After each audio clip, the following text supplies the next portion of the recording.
We just get that attack to be, I was like, why would I even use the word attack? A gentle attack. A gentle attack. What is that? Right? Those questions, absolutely take the time to ask those questions. 100% of the questions you don't ask, it's a no. Because it's easy to put the metronome and have it just, give you the time. Yeah. Yes, the great mysterious torture that is the audition. Hi, welcome to Notes Within. Today we're delighted to be joined by my mentor for my Master of Music degree at the University of Toronto, Dr. Gillian MacKay. Hi Gillian. Hi. Thank you for joining us today. I'm delighted to be here, thank you. Let's start with the most asked question by a lot of younger students who are possibly looking into getting into music. Mm-hmm. What is the audition process like? Yes, the great mysterious torture that is the audition. Yeah, it's just a way for us to get a sense very quickly of where the student is, what level they're at, what they're like, what their interests are, what their strengths are, the places where they might need to reinforce their skills. And we do that sort of as a snapshot, which is, it's a bit of an artificial thing, right? An audition, because you really want someone to know you. It takes longer and it's a much more involved process.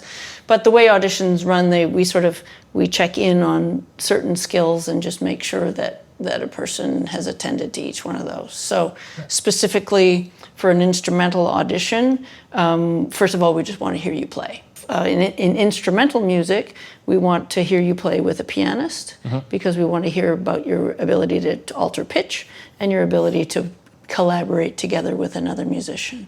So the first part of the audition is having you come in and you say, what would you like to start with? And you play the best piece that you have. And we hear some of that, and because auditions are short, we may stop you and then go on to the next piece. We're looking for music from all different eras, so we know you have an understanding of different styles. After we've heard 2 or 3 pieces, maybe an etude, a little bit of technique, we do a little bit of sight reading. And the purpose of that is to see how quickly you can process music that's put in front of you. Professional musicians, this is a very important skill. And so for some instruments, we might ask you to transpose that on sight, because brass instruments sometimes have to be able to do that. And you'll have about 30 seconds or a minute to have a look at it, usually about 16 measures of music. And then we say, go. And then you just play it as well as you can, getting as many details as you can of the notes and the rhythms, the dynamics, the phrasings, the articulation, all that. And there's so much on the page that we tend to ignore a lot of the times. We tend to just read the notes. Yep.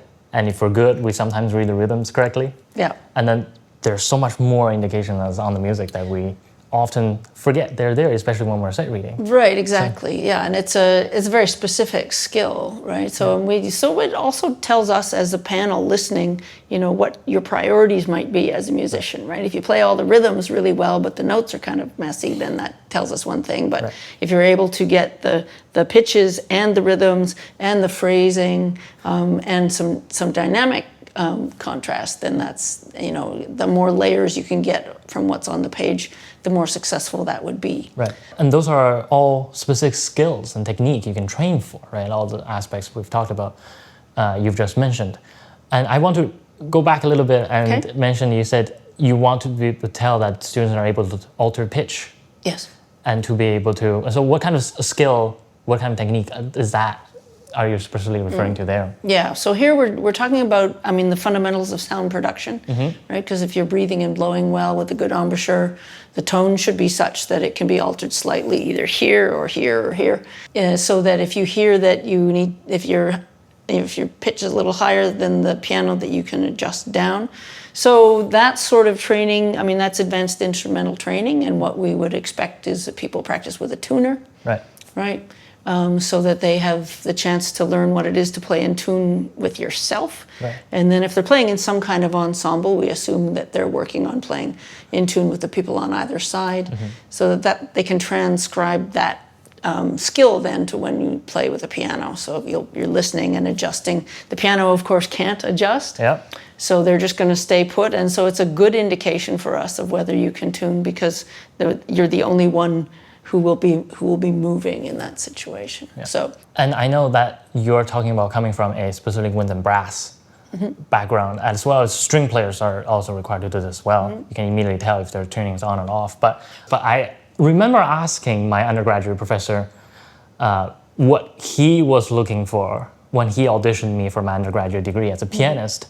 And the first thing he said immediately was whether you're listening to yourself or not. Right. Because as a pianist, we don't need to listen for tuning. Right. Because we're given an instrument, you're just pressing the keys on the instrument that are producing sound. So there's not as much variable in terms of tonal production, tonal quality that we can adjust on the spot. Yeah. And of course, tuning. So generally speaking, a lot of pianists, younger pianists especially, tend to not listen as much. So would you say listening skill and then translate that to all the other instruments when they're practicing by themselves versus when they're playing in a smaller ensemble at a younger age? What do you think, what kind of advice do you have there? Yeah, that's a good question. I think we all need to have an ideal sound in mind. The great tuba player Arnold Jacobs in the Chicago Symphony always said, you should have two instruments, right? One in your head and one in your hands. So you have the sound that you want, and then when you play, you try to achieve that sound, and you're continually comparing those two sounds and trying to reach that great sound. When you get a little better, then your ideal bumps up another level. Right. But the sound, I came up as a trumpet player, so the sound that we make as a trumpet player is directly related to the health of the way we're taking a breath and the way we're blowing. So there's an ease and a health that we want to have with that gives us the very specific quality of sound that we're looking for. And if that's not happening, then as a teacher, then we look at why that might be, and a lot of times that can be adjusted. But that is something that we look for in the audition as well, is how is the sound being produced?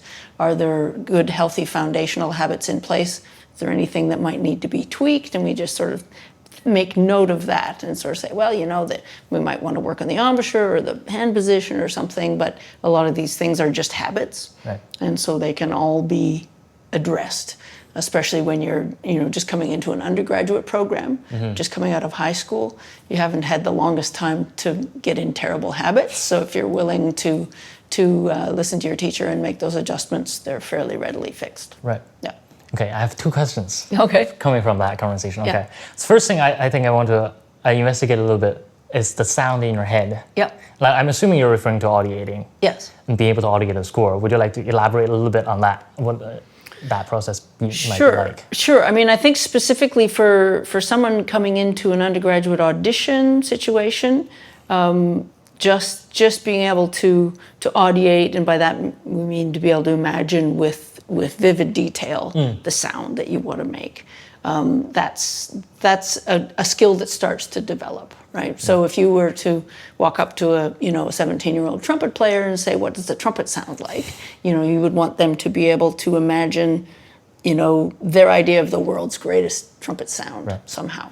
That is difficult for young players because they're surrounded by, often in their ensembles, they're surrounded by players their own age who are making a similar level. Yeah. So this is where the world of recordings and live concerts is so important. Yeah. So particularly recordings now are so simple to gain access to. You just need some kind of guidance as to who is making an excellent sound and whose sound might not be the best to try and emulate, because there are so many different ways to produce a sound. Unlike a piano, you can make some variety in tone, but not quite as much as you said. So that's, recordings and live concerts, going to hear players that you admire if you have the opportunity to do that, to do that as often as you can. So my second question coming from that is, how much is the technical part of it versus how much do we listen for illustrious talent aspect of it? Oh, yeah. Right? Do you ever have an audition where you go, oh, their technique is very bad, but they're very musical? Yeah. Versus, can you also get someone who's like not very musical? Say if there's a pianist come in who you just don't, they're not listening to themselves. Yeah. They're playing the notes on the piano, but they're playing it super well. Yeah. Their technique is really good. Yeah. So in these two situations, Yeah. where do you? Yeah, well, there's how do you judge sort of that? two ends of a spectrum, right? Yeah, and then there's everything in between. And there's right? everything So- in between, yeah. So ideally, we're looking for some sort of balance between a strong technical foundation, even though it might not be the most dazzling technique yet at this point. But again, you want to see good hand position, right? Good embouchure, the sorts of things that will set the person up to have a good trajectory for technique, right? That we're not going to have to go back and redo things, all that sort of stuff. So that's one thing. And then, phrasing, right? You're listening for musicianship, you're listening for the intuitive way of expressing the music. Often, even if someone's technique is not that great, you can hear that they're trying to turn a phrase, you can hear that they're thinking musically, or that the phrasing matters to them, right. or that they've thought about it, even if their technique doesn't totally serve them. Of course, ideally, right, we want that perfect relationship, but that when you're 18, 17 or 18, that rarely balances out. So, or even in their 20s and 30s. Right. And we hope we're continuing always to develop both of those things. So you want some attention paid to both of those things. Someone who comes in and just has a million notes per minute with nothing in it, nobody loves that, right? So that's effort that is sort of incomplete, right? It needs that additional thing. It doesn't mean the person isn't talented. It doesn't mean they aren't musical. Right. Although musicianship sort of has a way of oozing out of a person, even despite their technique. But it just may mean that it hasn't been important to them, or it hasn't been important to whoever's been teaching them. Yeah, hasn't been enabled. Yeah, and so sometimes, we ask a few questions about that sort of thing to see if we can get to the bottom of what they listen to and what their musical values are. Right. Musical expression certainly has an intuitive part of it. And recently I've been reading a book on language instincts. And I think if we describe music as a language, I think there are certain instincts to it. And sometimes we are not allowed, literally, as children, to express our intuition the way that you might be able to. Would you say that that's something that you can sort of see, you're trying to look for during an audition situation? Sure, yeah. And you can sort of tell if someone's sort of had that, if they've been compressed a little bit, and they're still trying to do whatever they can within that little box, and that's sometimes a factor in education, right?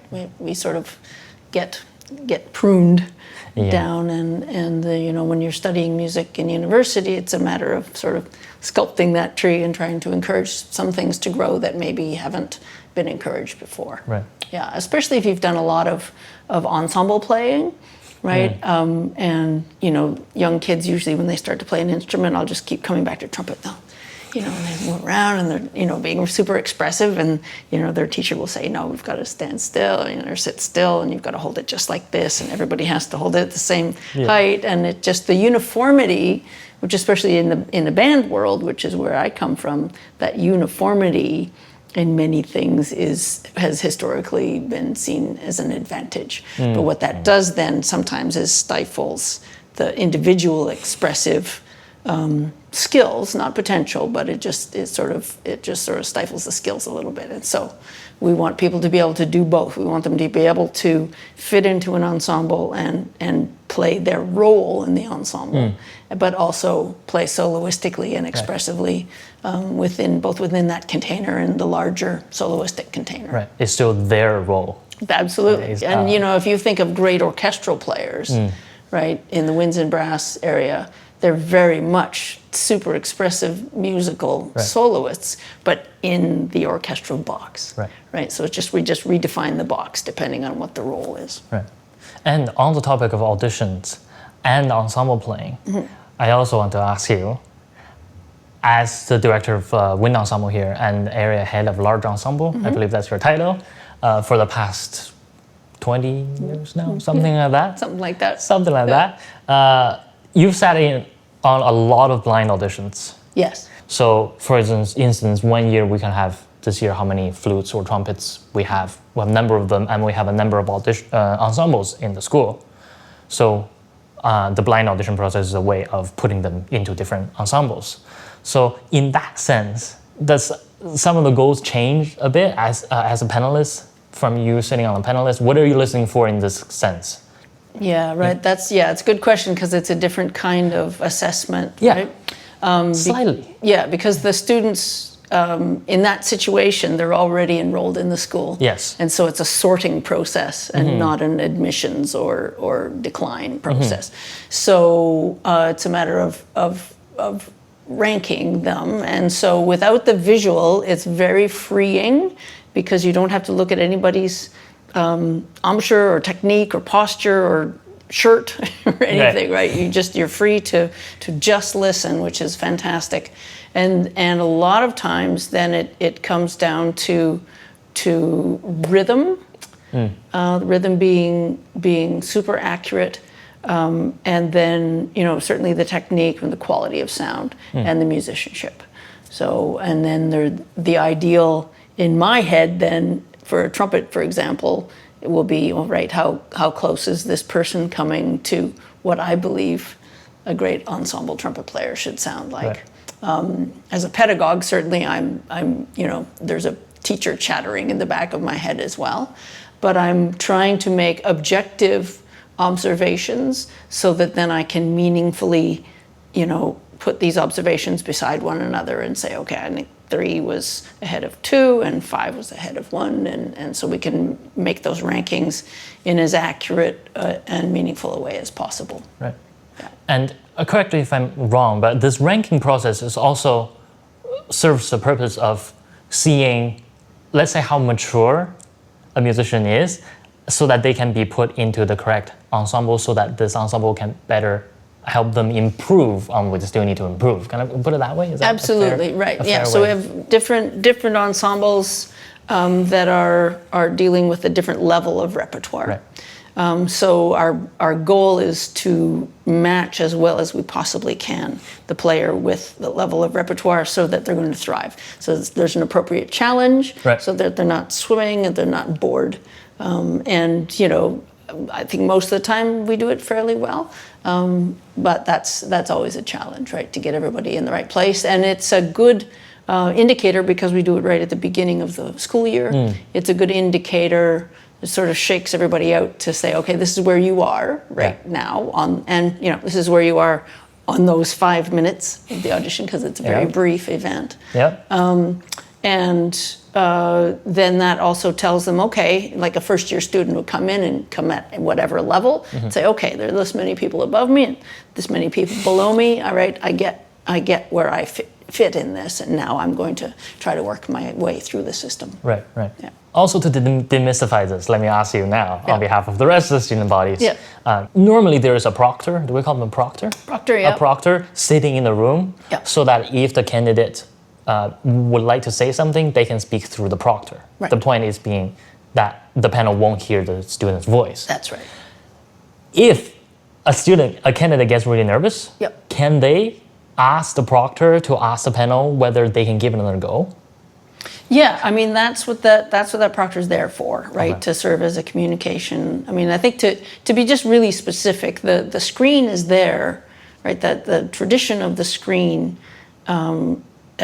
arose from racism and misogyny that was present in professional orchestras, right? So it just took away the visual and hopefully removed that. And I think the general feeling is that's really improved things in professional orchestras. So the same issues are present, right? So there are two things. We want students to get used to how to take a screened audition, but we also want them to feel like they can be themselves and they can feel free from any of that kind of judgment from the panel, whoever we are sitting on the other side. So it's, as I said initially, it's very liberating for us because we don't even have to think about it. And they can come in and be wearing their most comfortable clothing, all that stuff. So the point of the proctor, right, is if something goes horribly wrong and you can just say, can you ask them if I can do that again, or can you ask them this or that. Those questions, absolutely take the time to ask those questions. At least take those chances, right? At least, that's right. And 100% of the questions you don't ask, it's a no, right? That's right. Yeah. on the topic of ensemble playing now, you've also done a fair number of workshops at the secondary level or even pre-secondary level. Yeah, middle school, some. Yeah. And I know you just came back from Singapore from what is the specific? It was a event? Singapore Youth Festival. Yeah. Right. So it's a 2-week band festival. Right. And how many bands did you hear in that festival? Oh, I used to have that number in my head. There were a lot. From that experience and from your experience of just giving workshops at a secondary level, what do you find that you constantly go back to saying? What do you find you're repeating yourself, just working on this in all the workshops? Breathe. Breathe. Breathe and blow, right? The quantity and the quality of air that's taken in and how it's taken in and then released into the instrument. Nobody uses too much, right? Nobody uses too much. So part of it is concept of sound. So I was trained in a very free, big blowing air kind of brass sound. So that's my ideal of sound. But there's a lot of resistance with a wind instrument usually, unless you play tuba or flute. And most humans will react to that resistance by blowing less, right? Whereas what we need to do is ignore that resistance and blow through it. And so breathing and blowing, and the joke I use is that more air is the answer to all questions that have anything to do with wind band. Right. Yeah. As a pianist, the more advanced I've become, the more I realize that breathing is also very much relevant. And I've been asked a lot by younger pianists, what should they work on, or what should they look at? And the more advanced ones will directly ask me, how do you phrase? How to phrase on the piano is the most unintuitive thing, because we cannot crescendo a single note. Right. Once a note is played, it's gonna have a diminuent on it. Right. So just from my own experience, breathing helps with the imagination, I think, because then there's an intuitive sense of where the air is going to. Yeah. So that there is an illusion, the illusion we can create with the notes on the piano is that if there's a crescendo, every note, the entrance of every note will get louder. Right. Although the notes itself are diminuent all the time. So, breathing. Yeah. Well, and it's all related to singing, right? Yeah. It all goes back to singing. So if you take a breath and sing something, right, it's always going to have flow, and you can't sing if there's no air, right? And you can't sing if there's no vowel sound. That's why singing is such a wonderful tool in any other instrumental playing. Singers have a big advantage with that because they have to be able to take a breath and sing through something. Yeah, otherwise it won't make a sound. Yeah. It was my undergraduate professor, a piano professor, told me this, the great violinist Isaac Stern. When he was asked, can you give 3 pieces of advice for young musicians? 3 pieces of advice. He said, find out as much you can about the composer of the piece that you're playing. Find out as much about the world that the composer lived in. And the 3rd piece of advice was listen to singers. Yeah. So it seems counterintuitive for musicians, but for instrumentalists to be listening to singers. But if you want to learn how to phrase, just listen to singers. Then thinking retrospectively, as a young secondary school student, as a young musician trying to learn these skills, what are some of the skills that they should be focusing on, and how do you think they should acquire these skills? Well, we talked about working with a tuner and pitch and all that sort of thing. The other thing that's really useful and that you'll need when you come in as an undergraduate is it's really good to have some piano skills. So the piano, as we know, is used as a very high-end artistic instrument, and it's also, for those of us that don't play as well, it's fantastic as a tool. Right. So we use piano as a tool in the study of harmony, and especially for wind, brass, and string players who play one note at a time. That's not always an intuitive study, right? So we get people who come in and don't really even know a lot about bass clef, right? So if you get some keyboard, that's really useful. It'll get you thinking about harmony. It'll get you listening to multiple parts at the same time and reading multiple clefs at the same time, which is we just have to be able to do that. And then the other thing that I would suggest people do is work on that big category that we call ear training, right? I mean, all music making is ear training, but specifically the way we have it broken down pedagogically into interval studies, chord study, learning the names of the intervals. And again, that's another great thing you can do at the piano. And just really becoming fluent in those takes a little practice. But you can do it in the breaks when you're practicing your instrument just a little bit, learning the names of all the intervals and really becoming fluent with those gives you such an advantage. You need to be able to do it in the audition. And the more you've done, even if it's just in the 6 months before you start attending, it can be really helpful because the curriculum sort of starts here and then goes straight up. Right. So we want you to be as well-versed as possible on your way in. And in terms of one of those skills, I specifically want to talk about rhythm. And I think we mentioned tuners, definitely metronomes as well. But through my own experience, I've also starting to realize there's a difference between whether I'm passively listening to a metronome versus I'm internalizing the pulse or the beat. Yeah. Does that make sense? Yeah. Do you want to elaborate a little bit on that? I think it's really important to know how to work with a metronome because it's easy to put the metronome and have it just, just give you the time. Yeah. Right. So that's a preliminary thing. And when you first start working with a metronome, you kind of go, what is that sound? Right. I'm trying to listen to myself and this thing is going. And so there's a certain comfort that you have to get just to be with it. And so that's okay in the early stages. But what we want the metronome to do ultimately is help us train ourselves to have impeccable rhythm, to have a really good, strong sense of time, a sense of tempo, so steady beat, right? And then we want to be able to work on the way we subdivide the beat so that our actual perception of rhythm within pulse is accurate. But initially that metronome is super helpful for just having us keep a steady beat. So what we want to do, we can take the time from the metronome in the early stages because that's a skill, just listening and being with it, following the metronome. But ultimately what we want to do is generate the time ourselves and use the metronome just as guardrails, right? So if we can't hear it, we're fine. Right, because we're with it. Yeah. Right, but then if we hear it's a little ahead of us or a little behind us, then we go, oh, okay. And so then it just instead of being like locked into it and having it tell us what it's doing, then we just have it nudge us now and again.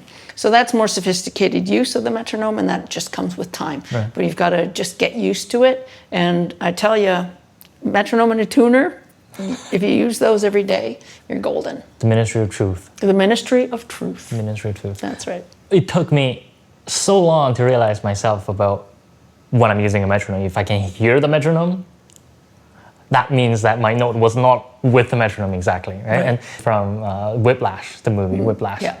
Were you rushing or were you dragging? It took me a long time to realize how I can listen so that I can ask myself the question, when I have a metronome, am I rushing, am I dragging? Right. Is my note in front of the beat or behind the beat? Right.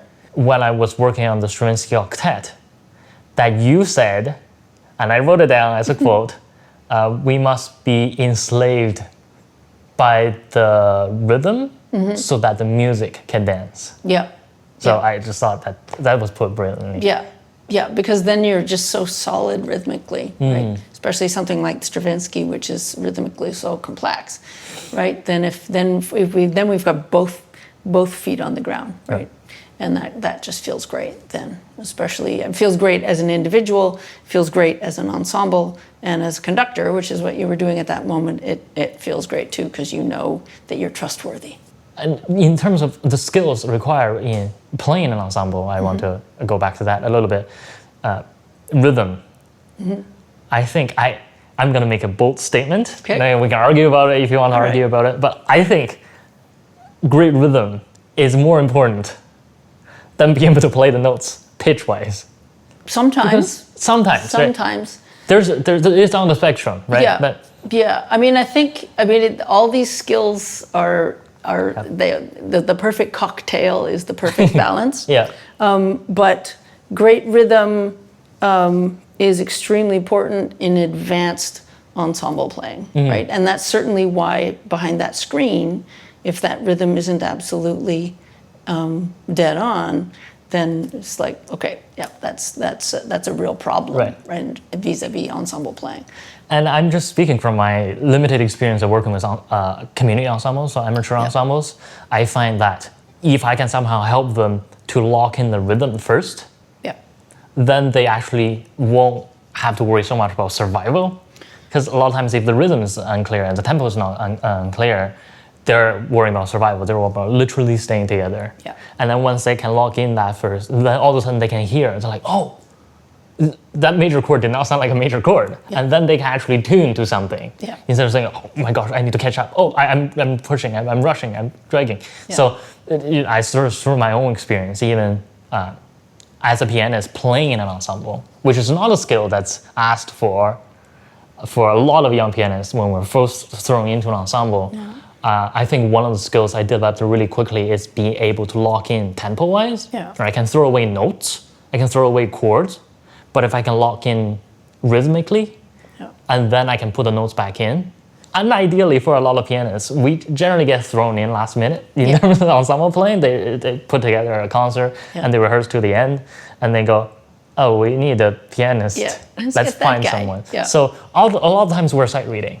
So I definitely have my experience learning sight reading, and it is something that I'm still working on. I think it is a thing that just takes time from my own experience. But would you like to speak a bit about practicing sight reading? And the great thing about sight reading is you just got to do it to get better at it, right? It's if you're doing a little bit of sight reading every day, you're going to get better, right? Because part of the skill is learning to really count and subdivide in your head. And a lot of kids come up and we tell them they need to do that, but that it's a skill you have to develop, and it's a silent skill, right? And a lot of times coming through school, you play the same piece of music for a long time. So you're not required to be continually counting because you just kind of learn how it goes. Right? So practicing sight reading every day sort of compels you to learn how to subdivide.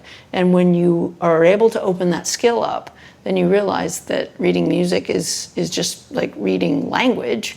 Right? If you do it, you get better at it, and if you get better at it, your comprehension is better. If your comprehension is better, your enjoyment is better, and your confidence is higher. So that kind of, even if you just take, 16 measures from an old hymn book, right, or something, right, something that's going to have a tune, and just play that, and just make yourself go, okay, I'm going to look at it, I'm going to play it. Just look, play, and just make yourself keep going. This is where the metronome is useful too. You get in the habit of not stopping for your mistakes. Just keep going and keep the count going, and that all those things are separate skills that lead to becoming a good sight reader. And it's just a skill. And some people, like everything else, some people come out of the womb with this much native ability, and some people have this much. But that doesn't have to have any particular bearing on where you end up with it. If you're willing to work at it, and you'll get better. That's so well said. And I think from my own experience, as is in learning a lot of other skills as a musician, consistency is a key. Right? If I do a little bit every day, I find with my own practicing, if I can do a little bit every day, maybe I only have 20 minutes a day, but if I can do 20 minutes every day, that's so much more effective than practice for 1 hour and not practice the next 2 days. I get 1 hour practice in both situations, but if I can do a little bit every day, sight reading and everything else, technique. All those things, and that's the principle of delayed gratification, right? That's very difficult right now because we have information and everything else at our fingertips so quickly, right? So this willingness to put a penny in the bank every day and have it grow slowly is something that's not easily accessible, right, for young people right now. But it works, right? It works, and so it's worth the experiment to say, okay, what happens if I actually do this for 20 minutes every day for a month, and then you check in at the end of a month and you go, I can actually do this, right? So it's like weight training or swimming or anything else. If you want to get better at that skill, the whole definition of skill is consistent, positive, mindful practice. Trusting the process. trusting the process. And you may have to teach yourself to trust it, right? And that's fair, but set up an experiment, and see if you can do something at the end of a week or two that you couldn't do earlier, and you start to invest in the process and start to trust yourself and start to get excited about the improvement that you hear. Yeah. I think for myself, definitely, I've been playing, it's scary saying this, even for me, but I've been playing the piano for more than 20 years now. Yeah. And yet I've only recently discovered the power of trusting the process. Yeah. Then exactly as you described, there was 2 months I need to prepare for a recital, and I haven't really been practicing piano that much prior to that. And I said, what if I just do a little bit every day? Yeah. And then a quantity change led to quality change one day, and I just go, that was the most comfortable performance I've ever given. Right. So, yeah. Well, and I remember hearing it. I remember you played it for me early in the process, and then a few weeks later, and it was completely different. Yeah. Right? It had just grown so much because it has time, like a good stew or a good wine or something. It ages, right? Because it's percolating. Right. Yeah. Now, since we're talking about the process, Yes. in your position now, you've been in the music business for a while now. Yeah. What was the process like for you? How did you end up where you are? Oh, okay. Yeah. Well, I started as a pianist, like many little Canadian children. I started taking the exams. I had an older brother who was playing piano, and I wanted to play piano, so I think I started at 5, and played piano all the way up. And when it got to band in the end of grade 6, we chose band instruments, and again, my brother played the trumpet, so I thought, well, I should play the trumpet.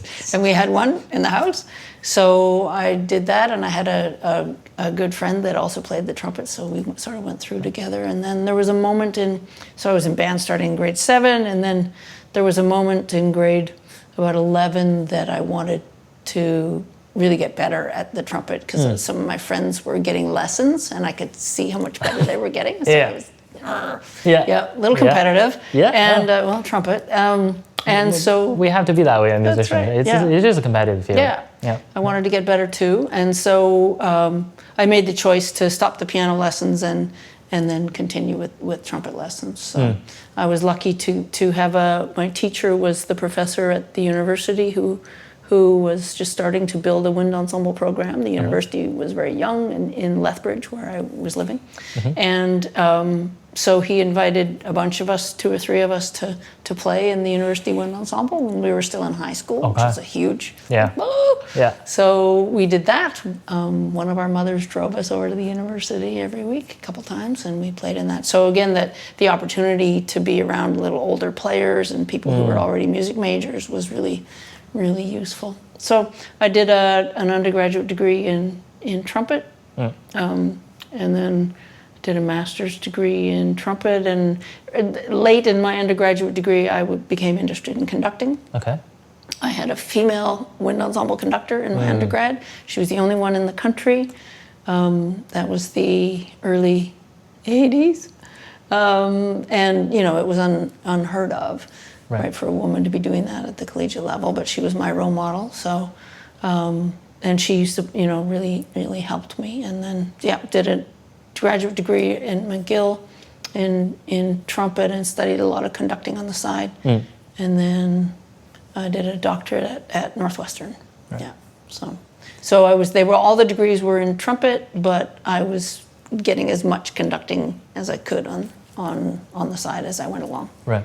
Yeah. What was the reason? What were the reasons for the switch into conducting? Well, you mentioned about the female director you had. Yeah, well, she inspired me, and I also had a female trumpet teacher, so it was very unusual, my undergraduate education, because that, again, in Canada, that wasn't happening anywhere. Right. I was going to be a band teacher. Okay. That was my original. Secondary. Yeah, I started in music education. Right. And then there was a moment in the music education program where they said, great, so stop playing, and now we're going to work on the teaching stuff. And I had to take all the, ed psychology and all the other courses that weren't necessarily music connected. And I was right in a moment when I was super interested in what was happening in the trumpet. And so I said, no. So I quit music education and went into performance, and then I was on that track. And so I had to keep going. And then I sort of thought, well, maybe I'll be an orchestral trumpet player. And then I learned how incredibly difficult that is. But I was always interested in conducting, and had worked with had the chance in some honor bands to work with some really interesting conductors and really top level conductors. And so I thought that life seemed like a good one. So. And it's worked out. It worked out. I was lucky. So when I was finishing up my coursework at Northwestern, there was a job that was trumpet and wind band at the University of Windsor, and I was fortunate enough to get it. So, and then at 13 years later, I came here. Right. So now, after having gone through all of that, yes, what makes you get out of bed in the morning? What makes me get out of bed in the morning? Well, it's amazing to work with young musicians because young musicians bring an energy and a joy to their work that those of us that are a little older that have been doing it for a while sometimes forget. Right? You say, oh, this again, right? And I think that sort of, when I work with my group and we play a concert, and you've been at a lot of those concerts, you've conducted a lot of those concerts, right? And you know that thing that happens, when you've got a group of players who haven't played this music before, not even once, right? And they're playing it all, and it's brand new to them, and they're not sure, right? Because with a student group, there's always a little, we absolutely want them to be comfortable, but stuff can go wrong, right? So there's always a little bit of that being on the edge of one's ski, but the elation, right, and the joy and the sense of accomplishment and the pride, and the lift in confidence that young musicians have when they go through that process and then they achieve the goal, and for them to watch each other succeed, right? Because if you sat in rehearsal and somebody's been missing that thing for a long time, and then it clicks, right? And then in the concert it goes, right? That's a feeling that we share, right? And that's fantastic. So that pursuit of that, or the things that will help lead to that, that makes it easy to get out of bed in the morning. Right. Yeah, I definitely used to think that teaching pre-professional level would seem a little repetitive, but then I discovered I was completely wrong about that. Yeah. It's like every band, every person, every section is so uniquely different. I'm just going to sneak this in there as well. As my grandmother used to always say in Chinese, 人各有别，恰如其面, means every single person is so uniquely different, just like the way they look completely different. Right. Seems intuitive enough, but it took a while to realize, standing in front of the ensemble every day, almost every day during my master's degree here with you, and even every day is different. And how the ensemble is responding, how alert everyone is, how much attention they're paying, and how much they're willing to offer. And maybe there are some days they're not willing to offer as much. And it's so uniquely different every day. Yeah, absolutely. And that's the case at all levels. Right? At the collegiate level, we're working basically with young adults, right? And it's a little, things are a little more stable sometimes. I think, the things that go on in a middle school or a high school, there's a lot more adventure in the hallway and, things that go on. So it's a different skill set, but it's the same situation. It's cyclical, right? We do the same things at the same point in the year, but the individuals are different, the repertoire is different.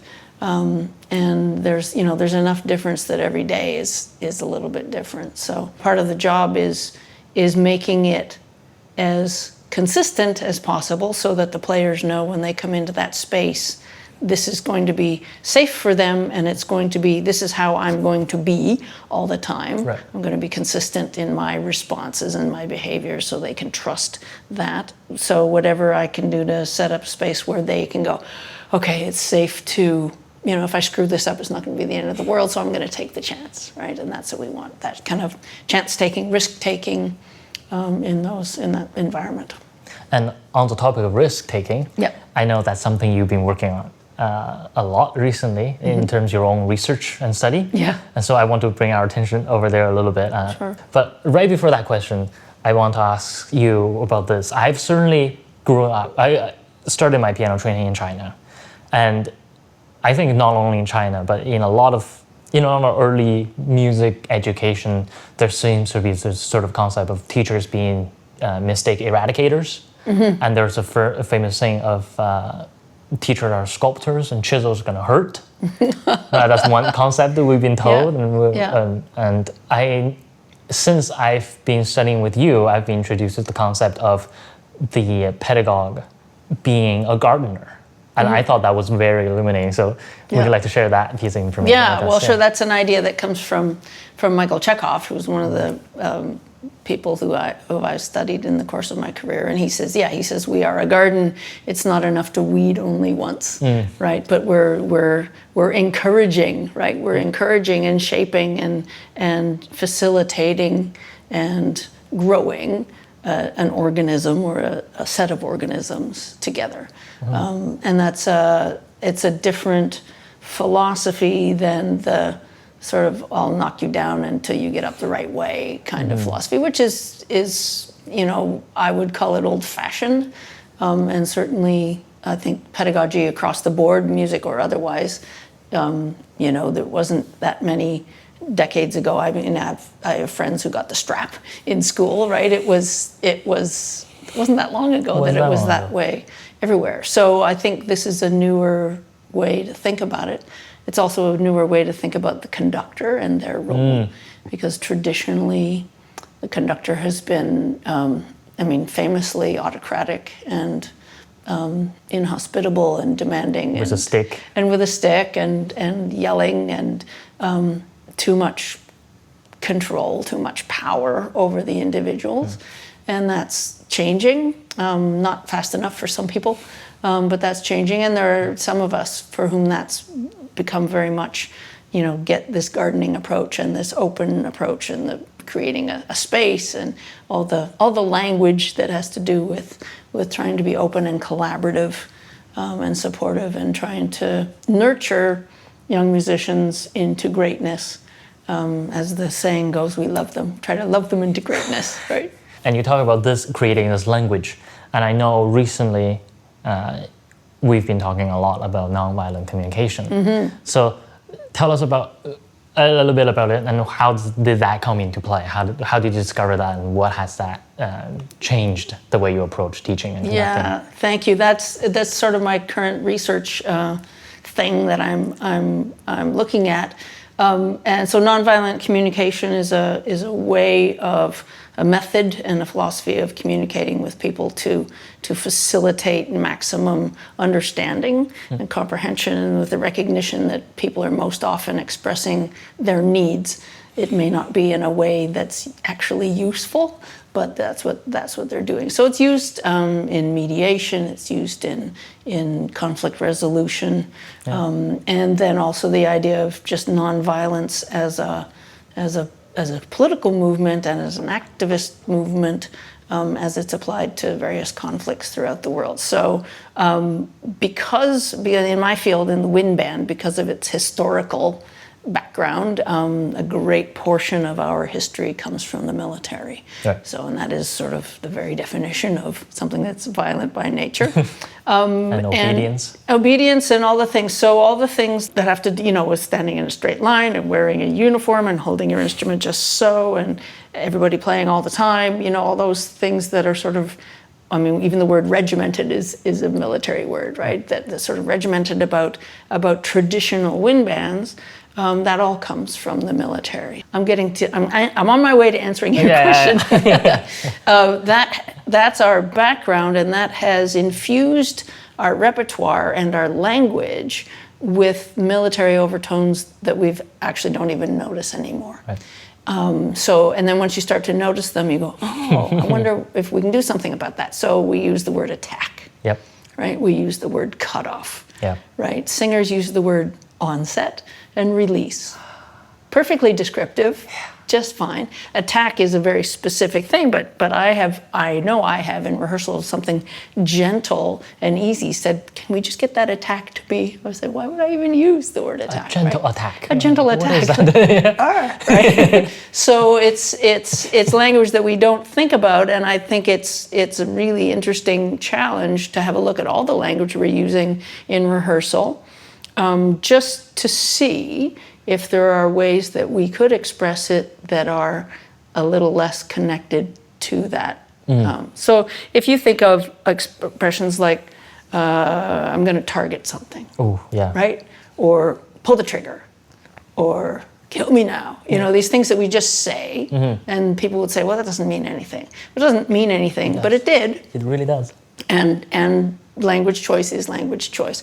And then the other part of this that I'm really interested in is in the way that sort of militaristic background has infused our repertoire, and how that affects the things that composers choose to write about and the language that they use in the pieces. So it's not uncommon, for example, especially in the pedagogical music, to have, instead of an allegro, to have the word aggressively exclamation mark, right? Yep. And that's a very specific slice of the repertoire. It's not everywhere, but it happens. And so if you use that language and you know a grade 8 trumpet player sees that, only one thing's going to happen, right? They're going to go and it's going to be again now our whole thing about how we're going to breathe and blow is out the window, because they're going to do something else that's aggressively. So it negatively affects tone quality, and I think it negatively affects what they're trying to do musically. There's so much violence. We're exposed to so much violence in social media, in movies, in games, right? Thousands and thousands of deaths we've seen by the time we reach adulthood, either in games and media, and thousands of deaths perhaps we've caused in these games as well. And the data is, you can read whatever data you like about how that affects us, but every experience affects us in some way. So my thought is, because right next door to the band room, there's the choir room, right? And so in the band room, we're doing da-da-da-da-da-da, aggressively, pieces that are aggressivo, and they have, very aggressive titles, and they have subject matter that's really aggressive. And in the choir room, they're singing about flowers and love and emotions, right? And the weather and sunshine, and not all of it, but if you wrote aggressively on a choir piece, we know what would happen to the sound, right? They'd be shouting, and that just doesn't work. So for me, there's a disparity in the aesthetic opportunity, right, being offered the winds and brass and percussion players, and I'm just wondering what would happen if we just start shining a light on some of that, not in a judgmental way, just in a way that says, hey, what if there's another way we could do this that isn't. I wonder if there's another piece of repertoire we could choose that would help them develop the same skills, but that isn't connected to some idea about violence or death or aggressiveness. So it's a big topic, but I find it really intriguing. And then once you start to think about it and read about it and look at the language that we use, there's so much language left over from our violent past, right, as humans. And part of it is instincts, fight or flight. Fight or flight is survival instincts, right? Yep. So the front bit of this brain has only been developing in more recent years of human history. So that is the fight or flight and protect and defensiveness of us. Absolutely, really comes through. The human experience. Yeah. Right? And I know one technique from the nonviolent communication that was brought into our lessons during my degree, and I found fascinating, was just the simple concept of making a statement as what I heard was this, and what I want to hear is this. Right. Or it's similar to the concept to the nonviolent communication of when you said this, when I heard this, I felt like this. There's very minimum judgment to that. Right. It's not saying that sounds bad. Right. No, it's simply, this is what I heard, this is what I want to hear. Right.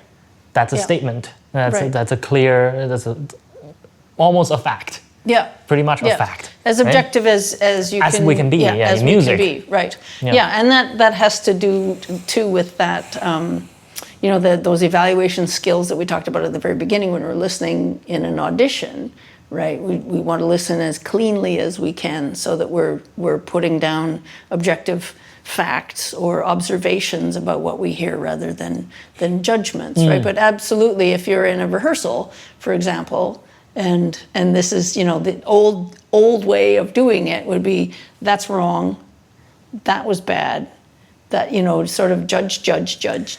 Mistake eradicators. Your mistake eradication. So you spend your time fixing rather than making it beautiful. So right. So I'm hearing this a little higher than that, right, in terms of pitch. Right? I hear yours just a little longer than that. Can you match that? So, and sometimes you can achieve the same thing just by saying, can we just listen for note length? Yeah. And just invite players to listen, and excellent players will go, oh yeah, right, and you don't have to. But then sometimes you'll get a young player and say, I think, can you just, and then you just observe, and then help direct, by giving it the energy of attention, then lighting it up just a little bit, so they have a chance to make an alteration.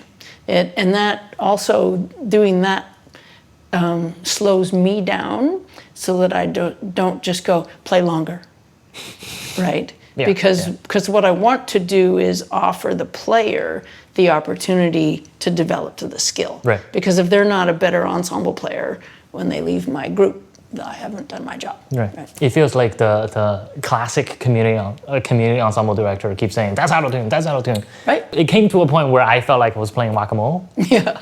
Because that's always going to be there. Versus what if we can offer a tool that makes them go, I think that was out of tune, wasn't it? Right? But that takes so much more investigating. Yeah. So much more effort from the conductor's part than just saying, that's out of tune.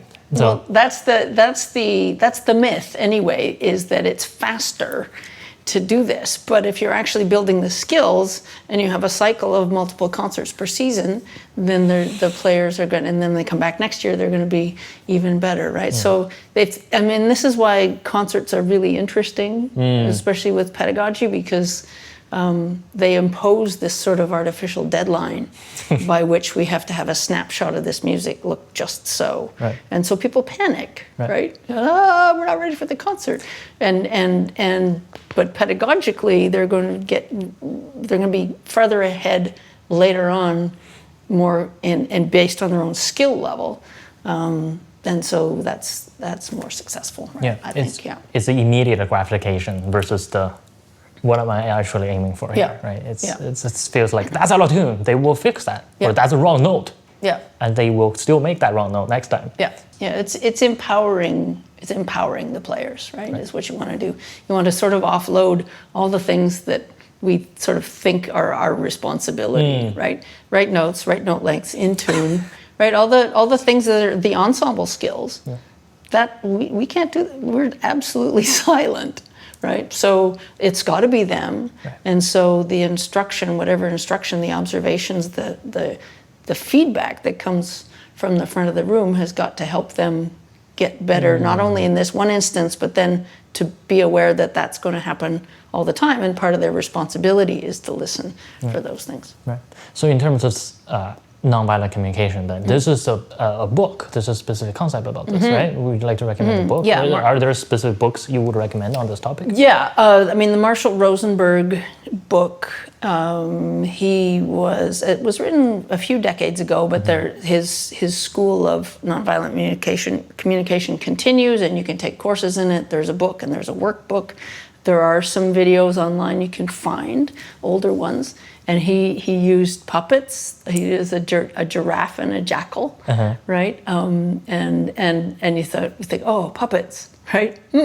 But then you see he uses them so effectively that you sort of go, okay, I get it, and it sort of can help you understand what's really objective and nonviolent communication and what isn't, and when we let our judgment infect our speech, right? How that can really interfere with clear communication. So that book, I think, is available in many languages. You've mentioned it's available in Chinese, and certainly then also nonviolence as a movement, sort of a la Mahatma Gandhi and the place that Martin Luther King was coming to. That's a whole separate thing, but also really interesting. I'm studying that now a little bit, and there's a man named Michael Nagler who taught, I think, at Berkeley for a long time, has written extensively about it, as well as a few other people. So there's a lot out there about it. Yeah.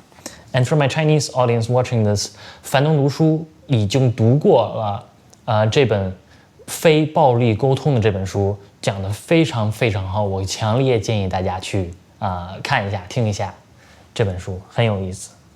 So now comes the big question for you.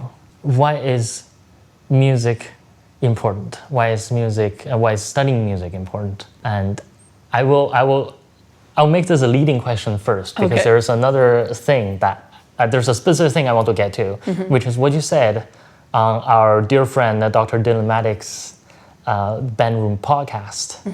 You mentioned the phenomenon of things being labeled as essential during COVID. And I thought what you said was very meaningful, so I would like to elaborate a little bit on what that point of view was. Well, as we all recall, the list of workers that were essential and jobs that were essential and fields that were essential that could continue during COVID, and what we all did during COVID was we went into our homes, and I mean, everybody I know turned on their music, right? We all turned to the things that soothe us or stimulate us, whatever it is we were needing in that difficult moment. And so for many of us, that was music. For some of us, it was classical music. For many people, it was their own music that they listened to, rock and pop and jazz and all of that. And it seems interesting to me, and a little bit grotesque, that knowing that, and knowing that the arts were things that we all turned to in that time when we lost our community, that those very things are under threat. Music programs being cut, arts programs being cut, drama being cut, dance being cut. Those things that we just learned, yet again, are so important to us, that are so essential. They're absolutely foundational. If you think of every culture, the way it celebrates with great joy, or the way it celebrates with great sorrow, always has some music and very often some movement, right? Some creation and expression, because the way we express deep feelings is often it's complex, right? And it's very different. And so either by listening and getting a sense from the sound, or by creating sound, or by moving to music, often that's the way we express our deepest things. So it's the irony of the arts being under threat when we know, absolutely know, that's what gives us a foundation in culture, is appalling. And definitely, we might be biased because people that surround us are all musicians, are all music lovers. But I do challenge anyone watching this video right now. Do you know any friends that actually, at the end of the day, went home during COVID, during those lockdown years, went home and went, man, I really want to do some math problems. that would be interesting. I was a math nerd growing up as well, but if I given the choice in a stressful situation, listen to some music. Well, and there was that period of extraordinary generosity as well, right? The Metropolitan Opera just started showing things, right? And so things were available. We all were trying to take advantage of the technology that we thankfully had. But things were available, and people flocked to that because it gave them some comfort, and it gave them some sense of their community that we were without in those times. So there were lots of things going on, but It just seems like such a straight line Yeah. to me. Yeah, and certainly in history, we're taught a lot about great concepts of being honorable, being the meaning of life, the value of life. Yeah. And now we're just starting to discover what feeds our soul. Yeah. And the COVID experience was a vivid experience of what actually is essential for us to live. Yeah.